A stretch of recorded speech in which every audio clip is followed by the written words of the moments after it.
Hey guys, Lawrence here. Welcome back to another AIRTOC demo. Today, we're focusing in on one of the most important deliverables in the entire planning phase, requirements documentation. In this lesson, we'll walk you through what requirements documentation is, why it's essential for defining scope, and how it supports downstream planning and deliverable development all the way through. Then, as always, we'll jump into a live AIRTOC demo so you can see exactly how to produce requirements documentation using the AIMPM project management coach. First, let's start with PMI's definition. PMI defines requirements documentation as a description of how individual requirements meet the business need for the project. It captures and records the project's product requirements and other associated information that ensures traceability, clarity, and alignment with stakeholder expectations. In all reality, this definition really just scratches the surface of requirements gathering. So let's take a closer look. From our perspective, requirements documentation is a lot deeper. It's a formal record of what the project must deliver to meet stakeholder needs, but it gets a lot deeper than that. It really is more of a detailed description of business needs, stakeholder needs, functional requirements, non-functional requirements. It should be a clear explanation of what must be true for the solution to be accepted, a foundational input for the scope statement, the work breakdown structure, development plans, etc. It's a tool for eliminating ambiguity and aligning on expectations. It's a tool to trace requirements back to the original requester, and it really does translate what stakeholders need and what the project must deliver. Now, this is the bridge between stakeholder expectations and actual project execution, and it takes place very early on in your project. Part of the reason why I think PMI's definition may be lacking here is because requirements gathering isn't necessarily a project manager's job. It's usually reserved for someone like a business analyst, but most times the PM ends up doing the requirements gathering anyway. And if there was one core competency I wish PMI would improve, it would be requirements gathering. Why? Because requirements feed all other aspects of the project work, including your work breakdown structure, your project plan, your project schedule, right? Missing requirements equals missing scope. And that's why we focus on it here. It's as important as any other skill in project management. So why is requirements documentation important? Well, it really defines your boundaries. It helps you with alignment. It reduces a lot of rework. It helps establish your acceptance criteria. It supports traceability all the way back to the person that requested it in the first place, and it anchors your scope. When your requirements are weak, vague, or incomplete, your scope will be wrong, your deliverables will be wrong, and your project will definitely drift. This is why it's incredibly important to gather good requirements up front, and we give lots of insights into this in the Module 2 textbook, so make sure you take a look. Just consider this. A project is a marathon, not a sprint. If you run too fast out of the gate, i.e. skipping requirements gathering, chances are you will not reach the finish line at a steady pace. You may not even reach it at all. The requirements document funnel shows you how requirements documentation flows through several major planning activities into build and design. So essentially, if you're able to gather good requirements, you can define the scope. Defining a solid scope helps you to eliminate scope creep.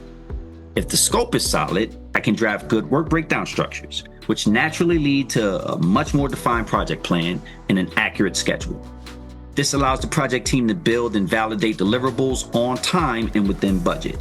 Remember, requirements build the foundation for everything else that follows. Now that we understand what requirements documentation is and why it's essential, let's walk through how to create it using the AIRTOC framework. I'm going to switch over to the live demo so we can build the AIRTOC template for requirements documentation step by step. Let's go. Okay, team, before we get started on requirements, there's always something that we like to make sure folks understand before we go through our demonstration. For the sake of time and simplicity, we will be using simulated minimal data. In real projects, you'll probably have a lot more context to add to the prompt. Second, even with simplified data, you'll still see how powerful AIRTOC can be. Remember, the more context you add, though, the better your outputs are going to be. And lastly, this process applies to every AIRTOC template in the textbook. The workflow is universal and repeatable across all deliverables. Let's go ahead and dive in. So time for a quick overview of what this demonstration comprises of. You're going to have a few different elements, so we're going to go over them now. The first one is the AIRTOC template for requirements documentation. This is the same template that you'll find in your textbooks and your AIRTOC template library.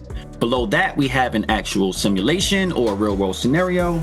that we're going to use in order to draft up the requirements document. Below that, we have our simulation data, which is in red so that you can indicate the template from the actual simulation data that we're going to use to prompt. And from there, we have our AIMPM project management coach, which is exclusive to AIMPM members. You guys can use this to place these prompts. All right, so let's go ahead and get started with the first part of the demonstration. Okay, so starting with the AIRTOC template for requirements documentation, the framework remains the same. You have your AI platform, role, task, and output, and context on the left-hand side. And again, AI produces is just an example of what AI should produce for you once you complete the query. All right, so let's start with AI platform. We recommend Gemini or ChatGPT for this query. For the role, we have a business analyst or a project manager. And remember, requirements gathering is more of a business analyst role than it is a project manager role. And we always like to add in a lot more detail to these templates to give you guys a place to start. And we recommend this role for the requirements gathering documentation. The task is going to be to draft requirements documentation, consolidating stakeholder inputs into structured traceable requirements. The output is going to be a comprehensive requirements documentation. And our inputs for context, we have scope, baseline, problem and goal, constraints, risks, and stakeholders. And for our data, we have some stakeholder data, some business data, technical data, functional data, non-functional data, and some traceability data. Okay, and again, these may be actual individual documents you may need to retrieve, copy and paste into your prompt in order for you to get the proper context data in there. So now let's take a look at our scenario to see what it's about.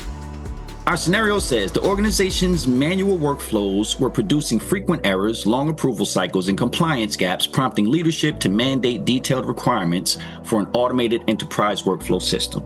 Early stakeholder interviews revealed conflicting priorities across operations, finance, HR, and compliance, requiring structured requirements to prevent ambiguity in downstream work.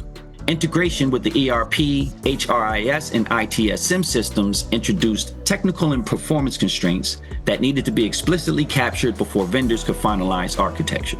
Compliance teams required audit traceability, data privacy controls, and financial authorization thresholds to be formally documented to avoid audit findings. The PM and BA were instructed to develop comprehensive requirements documentation, functional, non-functional, traceable, and testable, to guide design, build, and vendor configuration work. Okay, pretty deep scenario. Let's go ahead and take a look at what we added into our template here. Okay, so again, the AI platform, role, task, and output don't necessarily need to change. These are good instructions for the AI to take. What really matters is your context, right? So again, we had scope here, so we added in the scope of work that we need to do. We added in our baseline, problem, and goal. We added in our financial constraints and time constraints. In terms of risks, we added those in. We added our stakeholder group in. We added in some stakeholder data. We added in some business data, some technical data, functional data, non-functional use cases, etc. Right? And again, this is still dummy data per se, but once you go in and actually add the real context into this, it's going to make this prompt a lot more powerful in a real world situation. All right, so let's go ahead and copy this into our project management coach. All right, so I'll just copy and paste things in. I'll make sure the right input is there. And again, I'm not adding any additional prompts to this. This GPT understands what to do when it receives the AIRTOC template. So I'll go in here and I'll just hit the go button and let's see what we get.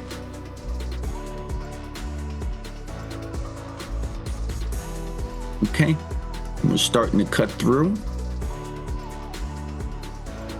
And if AI slows down like this, don't worry, it's thinking, right? And that's kind of what you want. I find it funny. Sometimes the faster the prompt comes out, the more inaccurate it is. Okay, so let's take a look here. What do we have? We have requirements documentation, draft V1. You have your executive summary. You have your scope definition, stakeholder summary, high-level requirements breakdown. Then it starts to get into the actual functional requirements. Okay, and now this drafts your requirements in the way that an actual business analyst would draft your requirements, right? You can tell by the terminology, the system shall, the system shall, the system shall.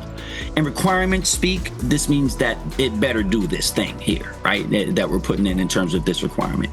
So you have an entire set of functional requirements, non-functional requirements, compliance requirements, and constraints.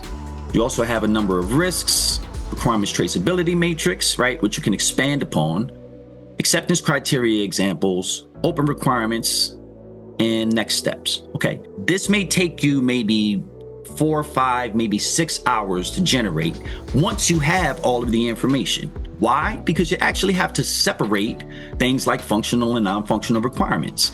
If you don't really know what the difference is between a functional and a non-functional requirement, that's where you're going to get stuck, right? That's where a lot of your time is going to be spent. We can take this information, throw it into an Excel spreadsheet if we need to. We can take this entire document and start to break it out and add in more information if we need to, right? This gives you a great skeleton to start with for a requirements document. It covers all of the pieces that you need, and this is actually something that you'll be able to share with an executive group or a project team in order to make sure that everyone's aligned on those requirements. This is the power of AIRTOC. We take a very minimal set of data and we massage it the way that AI likes to see it, and AI will give us information back in a way that is very good, very deep in knowledge, and takes just a little bit of time to iterate through for you to get the final product. Okay, so that's requirements documentation, and we'll go ahead and jump into the next video. Thank you guys. I'll see you soon.